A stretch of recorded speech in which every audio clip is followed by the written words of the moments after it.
सुहागपुर के निवासी मन्नूलाल साहू का मीना फ्रैक्चर अस्पताल में 2 बार ऑपरेशन हुआ। परिवारजनों ने आरोप लगाया कि गलत ढंग से ऑपरेशन किया और इसके कारण इन्फेक्शन हो गया है और ब्लीडिंग नहीं रुक रही है। और बता दें कि उनका इलाज आयुष्मान कार्ड के द्वारा किया गया और आयुष्मान कार्ड बनवाने के लिए परिवारजनों ने 28,000 रुपये खर्च किए। परिवारजनों ने लिखित शिकायत थाना कोतवाली और सीएमएचओ को भी की है। शिकायत मिलने के बाद सीएमएचओ ने 3 सदस्यीय जांच टीम गठित कर जांच रिपोर्ट मांगी है। डॉक्टर दिनेश दहलवार ने बताया कि जांच के लिए 3 सदस्यीय टीम में doctor Ashok Gangrade, doctor Rajesh Maheshwari, doctor Anil Buduk को नियुक्त किया गया है। क्या नाम है आपका? मेरा नाम है तुषार साहू। क्या समस्या है आपकी? मैम मेरे नाना जी का ऑपरेशन मीना फ्रैक्चर में हुआ था। 3 तारीख को उनका मैम पैर फ्रैक्चर हो गया था नर्मदा जी में, पैर स्लिप होने की वजह से। तो उन्हें हम मीना फ्रैक्चर अस्पताल होशंगाबाद नर्मदापुरम में लेकर आए थे। तो वहाँ पर जांच होने के बाद उनका एक्सरे होने का डॉक्टर ने हमें बताया कि आपका पैर, आपके नाना जी का पैर फ्रैक्चर है, तो इसका ऑपरेशन होगा। तो उन्होंने सर मैम हमें ऑपरेशन का बोला, तो उन्होंने बोला कि आपको इनको एडमिट करना पड़ेगा। तो उनका मैम जब ऑपरेशन हुआ, हमने वहाँ पर एडमिट करवा दिया। तो उन्होंने मैम ऑपरेशन के लिए बोला कि आपका आयुष्मान लग जाएगा। तो आयुष्मान बनाने वाले ने भी हमसे पैसे लिए पहले। कितने पैसे ले लिए? 2800 रुपये हमसे, वो 28,000 मैम आयुष्मान वाले ने, जब हमने पेशेंट एडमिट किया था टोटल बनाने तक से लेके आखिरी तक हमसे 28,000 रुपये लिए हैं उन्होंने, फाइल चार्ज बताकर। और मैम जब ऑपरेशन हमारा आयुष्मान में हुआ तो उन्होंने मैम बोला कि आपका पेशेंट कहाँ पे बनवाया आपने आयुष्मान का? मैम वही हॉस्पिटल में बना आयुष्मान। नाम बता सकते किससे बनवाया था आपने? नहीं, श्याम नहीं, दूसरा। चलिए जी। और तो मैम हमारा ऑपरेशन हुआ, उसके बाद मैम हमारे नाना जी के पैर में रॉड डली थी पैर में। तो उन्होंने हमें बोला कि आपको भी, आपका पेशेंट यहाँ पर 8 दिन यहाँ पर रहेगा। मैम 8 दिन होने के बाद जब कितने तारीख को अपन घर ले गए थे? 13 तारीख को मैम हम 3 तारीख को भर्ती करने, 3 तारीख को हमने भर्ती किया था और 13 तारीख को हमारे नाना जी को हमारे घर वापस लेके गए थे सुहागपुर। तो उन्होंने बोला था कि अब आपको फिर से दिखाने के लिए 5 दिन बाद वापस हमारे हॉस्पिटल आना पड़ेगा। तो हम हर 5 दिन में मैम उनको लेकर आते थे, वहाँ पर उनकी ड्रेसिंग होती थी बाकायदा, और मैम मेडिसिन वगैरह भी दी जाती थी हमें।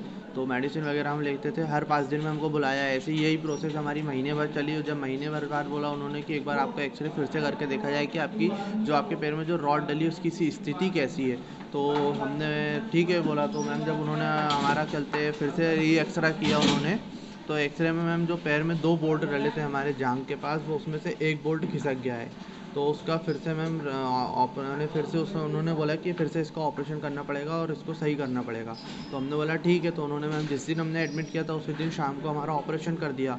ऑपरेशन में वो बोल्ट सही कर दिया। उसके बाद जो सर्जरी हुई थी, तो मैम उसके बाद हमने उनको वहीं एडमिट कर लिया हॉस्पिटल में आयुष्मान में। तो मैम सुबह देखा तो हमारी पूरी बेडशीट भिड़ी हुई थी।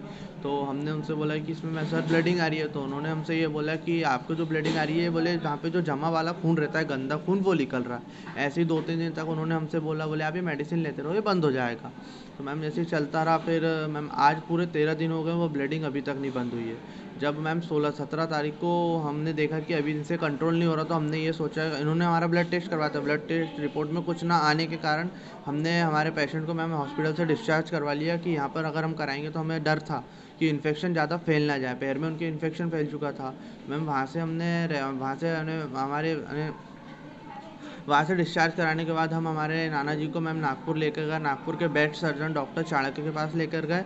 उन्होंने हमारे पेशेंट का एक्सरे करा के और हमें बताया कि आपके नाना जी के पैर में इन्फेक्शन बहुत ज़्यादा फैल चुका है, जिसका ऑपरेशन होगा, जिसका खर्च आपको 8 लाख रुपये आएगा। और इसमें मैम आपके नाना जी की 4 सर्जरी होगी 2-2 हफ्ते के अंतराल में। तो मैम हमने उनसे बोला कि सर हमारी स्थिति इतनी अच्छी नहीं है कि हम इतना पैसा आपको दे पाएँ। तो उन्होंने फिर हमें सजेशन दिया कि आप इनको एम्स ले जाइए, वहाँ पर आपका इलाज अच्छी तरह हो जाएगा और आपकी सर्जरी भी हो जाएगी, आपको ज़्यादा खर्चा नहीं आएगा।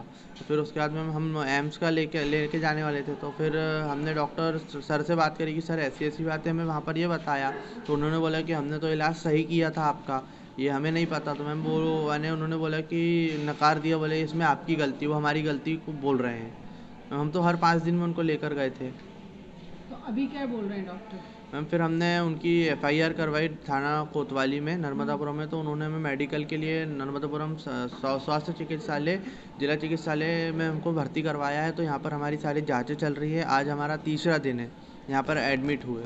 तो आज भी रिपोर्ट आई है, तो उन्होंने और इधर के CMHO सर ने बोला है कि हम उनसे बात करते रहते हैं, तो उन्होंने ये बोला है कि यहाँ पर हमने टीम बनाई है 3 डॉक्टरों की, तो वो आपके रिपोर्ट पूरी लेंगे, वो टीम हर चीज़ का निरीक्षण करेगी। तो जो टीम में मैम बनाए हैं उसमें 3 लोग हैं, उसमें डॉक्टर अनिल बड़ोके सर हैं और एक गंगारे सर है और एक महेश्वरी सर है। मैम जो 2 गंगारे सर और महेश्वरी सर है वो यहाँ पर अपसेंट हैं अभी, बस अनिल बड़ोदे सर है। तो अब पेशेंट की क्या स्थिति? मैम पेशेंट की स्थिति है कि ब्लीडिंग अभी भी बंद नहीं हुई है। नर्मदापुरम से हिनाली की रिपोर्ट।